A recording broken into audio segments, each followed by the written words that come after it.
Hello and welcome to another video of Absolute Game of Nerd! All right, we are here in our penultimate week of our recaps and review of seasons 2 of House of the Dragon, as we just obviously all watched the penultimate episode, so episode 7. Again, as usual, Mike from Lunch Money Comics is here. Mike, how's it going? All right.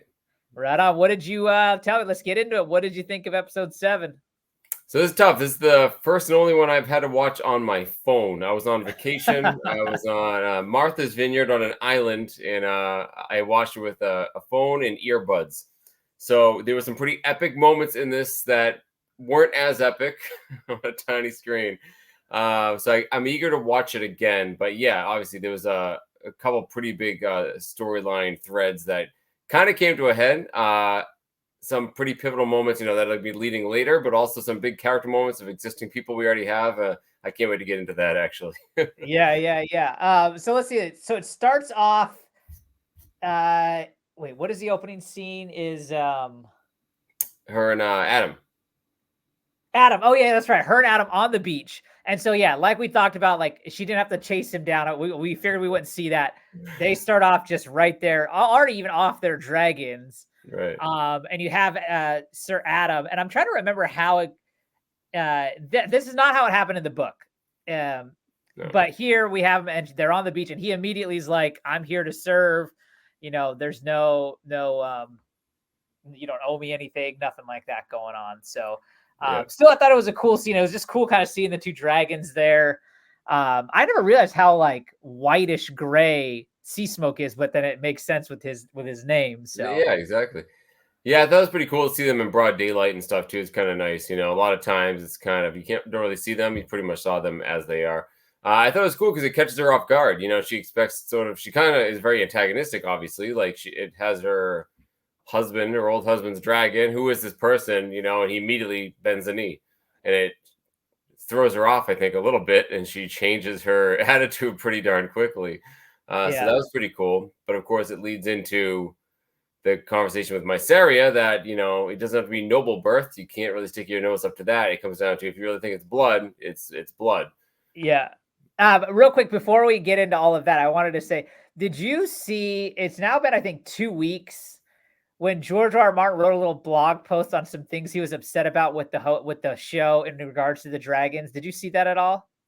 No, I saw a different one about the sigils, but yeah. So that one of the complaints is that you talk about is one of the complaints he had is that they made a change, and I think it may have happened. They made a change maybe similar on the Game of Thrones show too, but they also did it here. Like, it wasn't original. Like, so the Targaryen sigil, which is the 3-headed dragon, if you look, the dragons have 2 legs, and then their 2 arms are the wings. And for whatever reason, they updated the sigil to have 4 legs in addition to the wings. And why I brought this up because like George was a bit peeved that they made that change. And then ever since that came out, I feel like every time I see a scene with the dragons now, I really notice that. And especially here on the beach, because you have them both standing there on 2 feet, and then you kind of both see them kind of like put their arm wings down to like kind of crawl a little bit forward. And so it really, really sad. Just curious. That's something I've noticed forever, going back to Game of Thrones too, because that was always a big sticking point with him. It can't be the Welsh dragon. The Welsh dragons have 4 legs and the wings, so like the D&D dragon, right? And his whole argument is that no living things have 6 limbs besides insects, obviously. So, but yeah, they're more like wyverns for you super nerds out there. Yes, which are in this universe. We just haven't seen any. Right. So from there, though, even before we get to the bastard stuff, we got we're at King's Landing. Wait, is it King's Landing first or is it Harrenhal first? I don't remember the order. Yeah, let's just say King's Landing. You have Aemon is sending the two bros that are left in the Kingsguard off to the wall, and really the scene that matters is that between Larys and Ironrod, talking about like, hey, Sea Smoke's got a new rider. Should we tell Aemon this and stuff? So I thought that was pretty interesting, like them like seeing like how do we go about telling him this. And Larys doesn't believe it's really worth bringing up at all, which pays off at the end of the episode when one shows up. Shows up and they give each other a look. Both those guys like, oh crap. Yeah. Yeah. Oh, and then from there it goes to Aegon struggling, like trying to Ah, Maester Olwild's trying to help him learn, and you learn that it's on Laris's command. So Laris clearly is seeing that Aegon is his guy that he needs to get back because that's where his right. true avenue of power is. So it'll be interesting to see where that goes. But yeah, kind of not a ton of time spent there, but then from there it goes to Harrenhal, and I loved the young Grover Tully, Yeah, or he was great.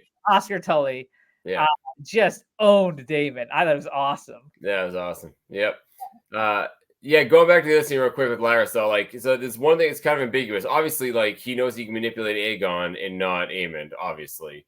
So that's power move. But Yeah, you wonder if a little bit of his sympathy on his part. You know, that scene you saw in the previous episode where, I'm crippled, you get a fight. I think a little bit of that was real on his part, but obviously I think it's a power play, right? He needs him. I think it's in the best case of the realm for Aemond not to be making dumb decisions. I think he yeah, can be. I do. Yeah, I could see totally like there may be a smidgen of wait, could this be an actual friend to me? Which he obviously has none. Right. So there, but yeah, but definitely, yeah, I think there definitely is a twinge of that. Yeah.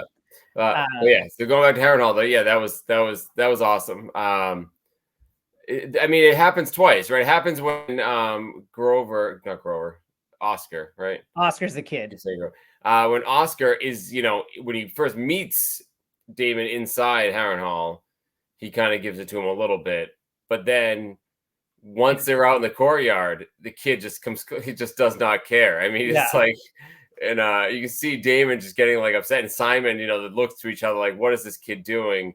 And he just completely plays him, and Damon ends up having to behead his own guy. yeah, Which and I thought cinematography was really great in this episode, and it really showed. I thought in that scene when Damon takes the guy's head and it just yeah, stays there and focuses on his face, and you can tell he's just like, "Fuck, what am I supposed to yeah. do here?"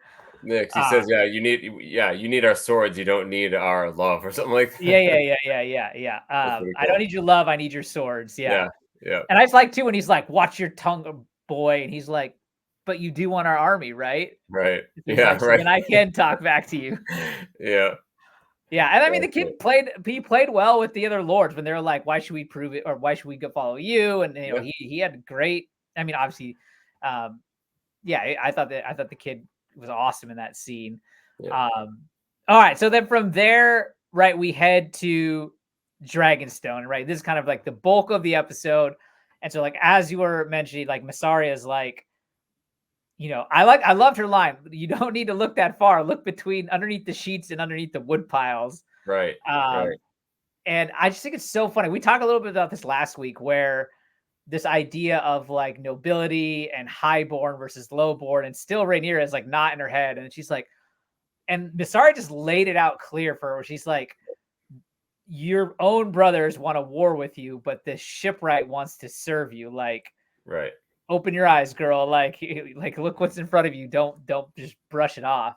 Exactly. Um, and then the big change. I mean, maybe not big change, but in the book, the idea of the whole dragon seed thing is Jace's. Yeah, And here in the show, and I actually think this is a good change because it makes a lot of sense, right? It was Jace's idea to find other writers, right? Why he's apprehensive towards lowborn or baseborn or bastardborn, however you want to look at it, is because obviously his legitimacy has always been questioned, right, but he could always point to like, hey, I'm a dragon rider, therefore I must be a true Targaryen. right, And then if we allow the lowborn or however you want to look at him to ride dragons, right. that now is stripped away. And now again, Right. his legitimacy is back into question. I'm curious, how did you like that change? I liked it a lot because I mean, again, it plays into the whole argument that she just had with Mysaria that it's not about noble blood, right? It doesn't have to be that your brothers are noble and they're awful, and but that's a following scene is that he is case in point. Yes, he is in theory he is a Valerian, but he's not. And he knows it, right? So he knows that if anyone can do this, you're taking away the magic and mystique and also his own real place in the world. I thought it was a brilliant decision. And I also think it's good taking it out of his hands a little bit because in the scene that follows, Rhaenyra does a pretty bad thing. Wait, seen it. Wait, what do you mean? When she puts the dragon seed, that basically she's like, all Oh of you yeah. out, she throws 80 people out there and be like, let's see Oh, what happens. oh yeah. And And I love when she's like, I have nothing left to say, and just kind of like walks she off. walks away and the guards stop everyone. I mean, I like that they put that on her and not on Jace. That's not something that Jace would have done. That's clearly not what he meant. Yeah. So I think it makes sense for both their characters. Even though really quick, I was going to point out, I really also liked this scene with the Dragon Keepers, Yes. where they're like, "No, we will not stand for this." And I love this line. He's just like, "The dragons are all that's left of like the magic of old Valyria, Right. and we're not going to just like, ruin or disrespect that kind of thing," which I thought was great. However, yeah, in the books, like when they go through this again, you don't get really much detail. Like the show, we kind of have a scene play out. In the show, though, in the book, you are kind of led to believe that it happens like one at a time. Like one guy goes up, either gets it or he doesn't, and then the next guy. Whereas here, after obviously Stefan Darkly, and she's just like, "You're all here. Let's see what happens." Like, and I mean, like that speech she gives, she's like, "Look, some of you are not going to come out of here." And but that may be better than what you'd be going back to, which is, and I loved that scene with Vermithor. I did think so. One of the other things George was peeved about in his little blog post. Oh, one was the other thing we skipped over was Rhaena. Obviously, they've foreshadowed she's going to go find Sheep Stealer. Right. And George, one of the things he peeved is that dragons aren't nomadic. They go where their rider tells you, but otherwise they are fairly stay fairly close to home. So the idea that a dragon has forged its way out to the Vale isn't really realistic in George's mind for this universe. But then the other thing, I'm curious because when you see what he's like been peeved about, he also then intimates that we're going to learn a lot more about dragon bonds and how and why and things like that in book 6, if book 6 obviously ever comes out in anytime soon. Yeah. I love the Vermithor scene, but why I brought up the George part was the way she called Vermithor. Like, I mean, obviously they just probably did that for the show's sake, because you remember the week before you had the Dragon Keepers like singing that kind of like lullaby almost to kind of lure him. And in this week, she was just like, Vermithor, come serve. Right. And then he just like rolled up.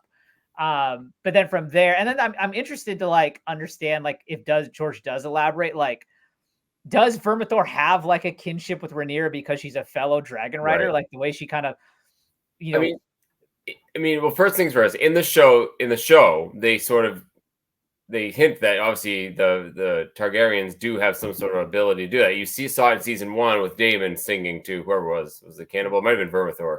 No, that was Vermithor then. Yeah. Yeah, it was. Right. So he sings and like, so they're clearly in the show, they're implying that they all have that affinity, right? They all have some ability. They know how to talk. They know High Valyrian, of course. However, if you watch the post episode on this episode, which I did watch small on my phone, that decision of dismissing the Dragon Keepers was actually Emma Darcy's. Okay. So she thought it would have made more. She wanted to give the speech herself, and she liked the idea of it being her decision, and really just like kind of chewing the scene. So that was her, and they liked that idea. So it takes it off the Dragon Keepers, and they wrote that whole thing afterwards. They'll take off. So there was part of it was like an artistic decision to put her as the one who it's her fault, kind of. It's her decision, and she's the one that tells them they're probably gonna die, and she makes a decision, which I like, because it would have played out very differently with the dragon people there, like the tamer. So I think that was interesting. When I watched it, I thought when I watched it at the time, I was like, that's a strange thing to do, and then afterwards, I go, it was probably on like that day kind of thing, or right before they decided to do that. So I thought that was kind of cool. So maybe that answers some of it. Maybe they don't have that affinity. They can just call it dragon, but she thought it was cool, and everyone's like, yeah. Sorry, they thought it was cool. Yeah.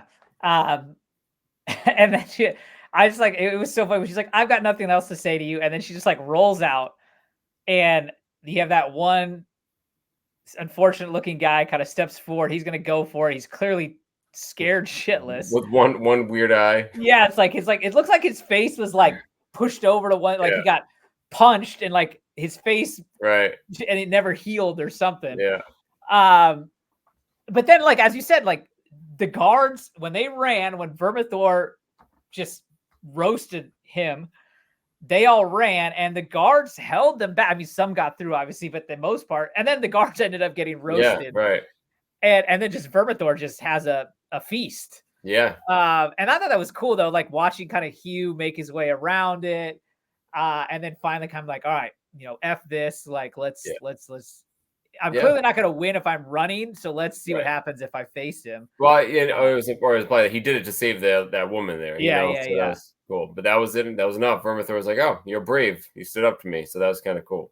Yeah, Like, and then you get the opposite with Ulf, who's like literally is like laid on the ground, like, all right, just do it quickly. And Silverwing's just like, oh yeah, okay, you'll sure. do. They so that was also discussed in the after video. Yeah, I remember. Yeah. Yeah, and they said they wanted to show that it's not always the same. It's not as clear cut as you need to be tough. Dragons are different too, and it's just whatever about you that strikes their fancy at the time. So thought that was kind of interesting. Yeah, I thought it was honestly a little lame. That was the part I liked the least. Ulf was like, he's kind of like a bumbling buffoon, and then like he ends up getting a dragon like that, and then he's flying it over King's Landing. Like then immediately, I just thought I didn't like the way that was edited. I didn't like any of that. Like the transition of it all from like None that of it. to It made no immediately sense over to to me. No. yeah, I think that's fair. It took a lot away from the impact of Hugh getting Vermithor, I thought. Mm-hmm. Because Yeah, Ulf is like a goofy character. That's the way they're kind of painting him in this show. So and in the book, Ulf is not a goofball. Like No. he's a drunk, excuse Yeah. me, but he's a soldier, if I remember correctly. So yeah, it was an interesting choice on them to do it like that. Yeah. But yeah, so then he is off over King's Landing, and again, that kind of goes after what George was saying. Like they're not nomadic unless the rider told them to go. I mean, obviously, Silverwing knows King's Landing very well, but I mean, they've been on Dragonstone for quite a while at this point. But there they are, and then you get the council scene where they're talking, and then you hear Aemon and them hearing dragons, and then you see Ironrod and Lars like look at each other. That scene was awesome. Then I love seeing Aemon like go out there, right out to Vhagar, and then chase him down just like in that immediate like, what do I like? He didn't think, like he just reacted. And again, and we totally missed talking about this. Like again, going back to the cinematography, you've got that scene where Rhaenyra turned around and Vermithor was behind. Yeah. And then I loved when he got on Vhagar, like they showed the clouds and then he just like came out of the clouds. Was awesome. Yeah, and the special effects, I mean, the dragons still look cool. I like how they're all distinct. I know that some of them, the new ones kind of blur together, but Vermithor looked very cool. Like he definitely looks different. Looks like all spiky and beardy. Yeah, like the horns and stuff. Yeah, like, so they're doing a good job with the profile of every dragon is different, which can help, And it also kind of like matches, like when you think of Vermithor was ridden by Jaehaerys, aka like the old king, the wise king. So like the kind of like bearded, kind of older look, like really fit Vermithor. But I thought like the spikes made him look awesome. Silverwing though, I thought was the most almost unique looking. Like he had a different like head structure. Yeah, like longer horn, like big horns in the back. Yeah. So that's cool. Yeah, they're doing a good job with it. And they have different colors, so it's going to help. I mean, what's going to be neat is if they can show their personalities a little bit more too, because it would have been very easy for them to just make the dragons mindless beasts that have no personality. It's just the rider that you care about, but they've done a good job so far in showing those personalities, even little glimpses. So that's kind of fun. So, and I assume that the egg that Ulf stepped on is not anything of consequence. It just they just why use that, like, why would Silverwing like? Thanks for destroying my eggs. So you can be my rider. I don't know. I thought that was weird too. The whole thing was weird. Yeah. So anyway, so it ended, and after we kind of go through this last scene, I do want to talk about a couple of things that we mentioned last week.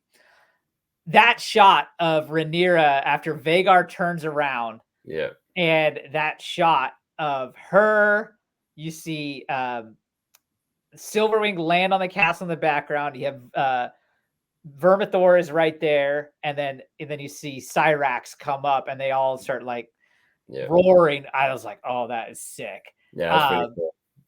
And I remember that the Ryan Condal, like I don't know if it was in the after episode or if it was in on the podcast because he was interviewed on the official podcast, and he was talking about like how it was really hard to actually make that shot because to get all of the different things like with the castle and all three dragons, but then up close enough to like see Rhaenyra's face. So that was kind of cool to hear about how they put that together. But go ahead. No, but I did think it was funny how Aemon is like scared. I thought that was interesting. I mean, he still has Vhagar, which has honestly, the more I see Vhagar, it was such a cool decision to make her just like an old, crotchety, ugly, the waddle, The you know. big, It's so effective. Like it's Yeah. such a cool design. It looks terrifying and mean and old. Well, and then did you notice? So Vermithor is the second oldest dragon. Right. Is also starting to have a little bit of that kind of droopy jowl, whatever you want to call that. Not obviously as big as Vhagar, but it's starting to get there. So it must be something that they've like, that's kind of it's a cool decision. I just thought it was very, very neat. So with that scene of the dragons there at the end, now we're getting into the spoiler stuff, which we talked about last week. I think your and I's call of it's going to end with Rhaenyra taking King's Landing is going to happen. That's how I think it's going to end the next season. Do you still agree with that? If the only thing that stinks is if that is how it's going to end, then I don't see Daemon being there. Well, they also show in the previews for next week of, I can't remember which two dragons that fly out, and you see Caraxes at Harrenhal, and then the two dragons coming to them. So there is some point in the next episode where they're at Harrenhal, and then, so I guess in that case, then they would have to then go to King's Landing. So maybe they go and get Daemon, and then like, we're going to go take King's Landing, and then have your army maybe follow down, I guess, perhaps. We'll have to see on that. Yeah, or like you just let the River Lords fight for themselves, and I don't know. That's something I don't actually. I thought it makes a logical sense, but there's a lot of things that need to happen, and obviously things are happening out of order too. Like, so a lot of the big battles that we expect to see, if we do see them in the last episode, which we may. I mean, it does definitely seem like they're teasing up a battle of some kind. Right. They're gonna have to consolidate a whole bunch of stuff. What would be 3 battles in the book are going to be 1 now. Which could be an interesting ending. So I think it's going to be a double whammy. I think you get the big battle on the ground somewhere around God's Eye, Harrenhal, and then you're going to have some dragons in King's Landing. That's my prediction. Yeah, and then the other thing that we talked about last week that was my guess is with Alicent. So we see, in this episode.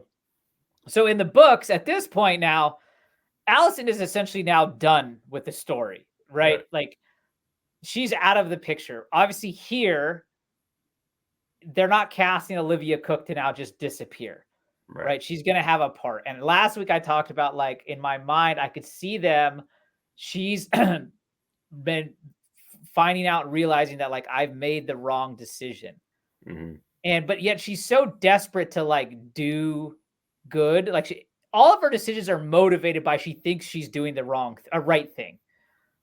And she gets constantly proven that her choices have actually been the wrong thing. And so I could see her trying to want to, redeem herself. And I think that's where she's going to reach out in some form to Rhaenyra and lend some form of assistance. It could be. She's not there. She's in the Kingswood, which I thought was interesting. I don't know if people thought she was going there to end her life or what she was doing, getting away. It was a good scene. I thought it was kind of cool. But we're assuming now she's going to come back, right, for the last episode and interact with some people, not just stay in the woods. So she has to have something to do in that last episode. So that it could be. It very well could be. And I mean, I would assume she's coming back just for the fact that she took Rickard Thorne with her, right? Because, like, why would you take protection if you were just going to go off and never come back, kind of thing? Right. And in the preview for next week, hopefully it's not too much spoiler or anything like that. You do see Aemond asking his sister to Yeah, bring her to bring- dragon, Dreamfire, who's not really as a battle-hardened dragon at all. Yeah, I mean, she's not a warrior in Yes, any right. regards. Which again, that is also something that is not in the books. Right. But what's interesting is that she, like, obviously, like, Allison would want to go back for her. If there was some sort of issue with, like, saving the family, that she would do anything to try to evacuate the family and save them. Mhm. So, again, speculation time. If we do think it is ending on that, then I don't really see any other way it could end. Yeah. But yeah, Allison's going to obviously be defending her family. Yeah. And maybe that plays into getting them out of the Red Keep. But again, Yeah. I don't know. I actually have my doubts now they're going to end it that way. I think it makes sense, but it's not going to be. It has to be very different than the book. Very different. Yeah. So, in the trailer too, now they haven't cast Daron, and they're not going to have Daron until season 3, but you do see Tessarion in the trailer. You see a blue dragon, right? His is known as like the blue feet. I can't remember the name, but they talk about how his dragon is like a dark, rich cobalt blue color, and you see that blue dragon flying over the Hightower army. So we do get. So I'm curious if that's going to be something at the end, because if we don't see Daron until season 3, they're not going to have this whole battle with Tessarion doing things with them, and then not show the writer, I assume. So right, or just from far away. I think they're going to show him just mobilizing. Yeah, I'm curious. Don't know. Too many things that float in the air right now. A lot of jugglers balls floating around. We don't know. But yeah, that kind of takes up the episode. Any other last thoughts on what's going on or what you think? No, I think I know less now than I did at the beginning of the season. I thought I knew how this is going to end. We knew the Dragon Seeds were coming. Dragon Seeds, and now I think we're going to see Sheepstealer next week. Obviously, I am interested if they're going to show us Rhaenys actually getting Sheepstealer, or if she's going to just roll in on Sheepstealer. Rhaena, it's good. They got to show the whole taming it thing. They got to. That's sort of they especially showed when they've multiple times have referenced that when she tried as a kid, she almost died. Correct. So I would think they would have. I think they definitely have to show it. I did think it was funny that she ran off and got away from the younger kids. Like, doesn't care. And that's something too that is we won't spoil what's happening there, but obviously the kids are going to Pentos, right? Yeah. What all happens in that thing we won't talk about now, but that in the books that would have already happened, I believe. Right, and that was one storyline I thought they were absolutely going to delay. So that makes sense for certain characters, So that's fine. For me, it's again, spoiler alert, in the books, it's basically a rope-a-dope, right? So Daemon has the River Lords, and they are going to war. They're going to fight against Criston Cole and all of the rest of the Green armies. And then also the Starks come. And there's a couple of huge battles around the God's Eye. While that's all happening, that's the sneak attack. And they basically there's no one protecting King's Landing, and the dragons just swoop in. So Vhagar and Aemond leave to go fight a battle, and then they trick them, right? I don't know how that's going to play out. We haven't even seen most of the players of those armies at all on any of those battles, really. And, and I think because of that is why they're going to kind of consolidate, like you're saying, 3 battles into one, because some of those battles don't really involve characters that they've made significant. No, that's what I mean. They have to introduce them, right? And Andy just showed you can't do the trick now because Aemond saw all the dragons just over there. So the whole he it's not like it's a trick. He's found they can't get us, and he leaves. Now he knows. It's not going to be very convincing if he goes off with Vhagar, knowing there's at least 3 dragons. Realistically, exactly. I mean, you would assume that's also why we see him asking Helaena, "You've got to get on Dreamfire and ride with me," because he knows that they're going to have to defend the onslaught of dragons coming their way. So it could be maybe they're doing it so it's not as much trickery, and it's just like they take it by force and they just scare Vhagar away. He just says, "No way, we can't fight this." Maybe fight another day. He's more badass by Rhaenyra, maybe. But that's why I say I don't know, because if it does happen, which I think is a logical place, they're changing a lot. Yeah. So. Just real quick before we end, let's just do a quick encounter. So dragon wise, the greens have Vagar, Dreamfire, Tessarian, and Sunfire is, crippled as hell FYI. still Yeah, at yeah. rest. TBD. Yep. The blacks, we got Cyrax with Rhaenyra. Yep. We've got Bela's got Moondancer. Jace has Vermax. Yep. Damon has Caraxes. Then we have Reyna. We're making the assumption she's going to get Sheep Stealer. Yep. Hugh Hammer's got Vermithor, and Ulf has Silverwing. Am I missing anything? Sea Smoke. Oh yeah, and then Adam SC. So we're 8 on 3. And the youngest brother too. What's the youngest Joffrey. brother? Joffrey has a dragon, but he's little, which right? is a baby dragon. And then the other one has a hatchling. Right. But there's 8. In theory, it should be 8 big dragons, right? Yeah, and then they haven't included the cannibal, which would have been the 9th. Right. So yeah, she's got the dragons. No armies, but she got the dragons. So that's pretty cool. Yeah. I think we're going to see a lot of dragon on dragon action. I think that's what they're going to build up for. That's a good place to put a finale, which is why I think, again, the rope-a-dope isn't going to work. I think you're going to actually have to see them kind of fight King's Landing a little bit. Maybe that's why they didn't want to do the rope-a-dope, because they wanted to showcase the dragons fighting again. So. Yeah, it's kind of boring to be like, haha, we take the capital bloodlessly. Like, I mean, yeah, that's what happens in the books, but it's not very cinematic. So maybe that is what it is. Yeah. I don't want to say this. We'll say it off camera. I do have another theory of something that they might do. Okay, I want to hear that. Right on. All right. Otherwise, I think that's all we got for today. Again, episode 7. Let us know your thoughts, what you thought about it. Did you like it, et cetera, et cetera. And then, next week will be our finale episode as the finale happens. I'm super looking forward to it. But then we'll have a 2-year wait. But we'll get Dunk and Egg, obviously, in between, thankfully. Right. Which I love. I love Dunk and Egg. Yeah. And again, as we've discussed, it'll be interesting to see because it's a much more simple and basic story. But I mean, that doesn't mean it's going to be a bad show by any means. Right. Yeah. So, all right. Again, thanks for watching all. We will catch you on the next one. Peace out.